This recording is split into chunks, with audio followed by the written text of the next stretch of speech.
Central drug কন্ট্রোলের পরীক্ষায় fail সারা দেশের 144টি ওষুধ। বেশিরভাগ নামী সংস্থার ওষুধই পরীক্ষায় ফেল। আপনার ওষুধ পরীক্ষায় ফেল করা নয় তো? তালিকায় পশ্চিমবঙ্গ ফার্মাসিউটিক্যালের 18টি ব্যাচের আরএল ও অন্য স্যালাইন। কোন নমুনা স্টেরিলিটি পরীক্ষায় ফেল, কোন নমুনায় মিলেছে ব্যাকটেরিয়া।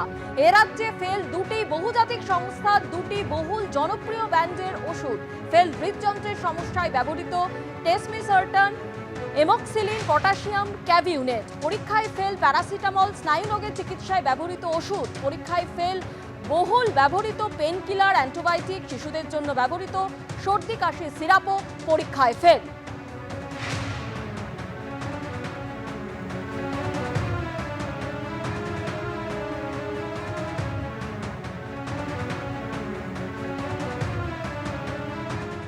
নজর রাখবো পরের খবরে। ভোটার তালিকায় ভূত সিইওদের বার্তা মুখ্য নির্বাচন কমিশনারের। দিল্লিতে মুখ্য নির্বাচনী আধিকারিকদের সঙ্গে মুখ্য নির্বাচন কমিশনারের বৈঠক। আরো বিস্তারিত জানতে কথা বলবো আমাদের প্রতিনিধি রুমা পালের সঙ্গে। রুমা, এই বৈঠক সম্পর্কে কি জানতে পারছো? দেখো, প্রথমে বলে রাখি যে এই ধরনের বৈঠক কিন্তু এরকম প্রথম হচ্ছে, যেখানে সিইওরা তো থাকছেন, সঙ্গে সঙ্গে ইলেকশন রেজিস্ট্রেশন অফিসার্সরা তারাও থাকছেন। অর্থাৎ বুঝতেই পারছো যে এই যে ভুয়ো ভোটার বা বিভিন্ন যে ইস্যুস গুলো সামনে আসছে, এমনিতেই 4 তারিখে বৈঠক ছিল এবং নতুন যিনি সিইও মুখ্য নির্বাচন কমিশনার জ্ঞানেশ কুমার এসছেন, তিনি এই কনফারেন্স করছেন। এবং প্রথমেই জানিয়ে রাখি, তিনি নির্দেশ দিয়েছেন যে প্রত্যেকটা রাজনৈতিক দলের সঙ্গে বৈঠক করতে হবে এবং সেই বৈঠক হচ্ছে মুখ্য নির্বাচনী আধিকারিক এবং জেলা নির্বাচনী আধিকারিক এবং ইআরও যারা রয়েছেন তাদেরকে করতে হবে, যাতে এই ধরনের নানা রকম যে ইস্যুস আসছে সেগুলো সর্ট আউট করার জন্য। অন্যদিকে আরো একটি বিষয় বলা হয়েছে, এবং যদি 31 মার্চের মধ্যে, মানে 31 মার্চের মধ্যে অ্যাকশন টেকেন রিপোর্ট পাঠাতে হবে।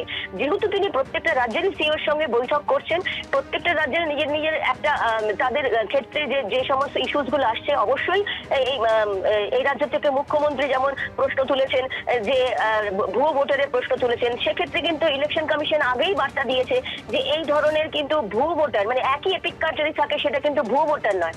কিন্তু তা সত্ত্বেও কিন্তু প্রশ্ন উঠছে, সেই প্রশ্নগুলোই কিন্তু সমাধান করার জন্য সিইওদের সাথে সিইওদের রাজনৈতিক দলের সঙ্গে বৈঠক করতে হবে এবং প্রত্যেক যারা ইআরও রয়েছেন তাদেরও নির্দেশ দেওয়া হয়েছে।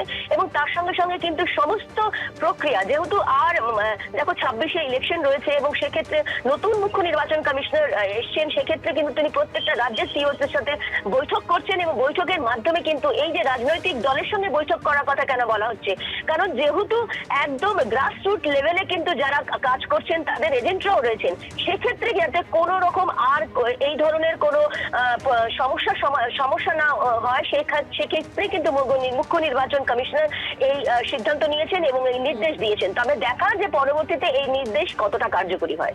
ধন্যবাদ রুমা।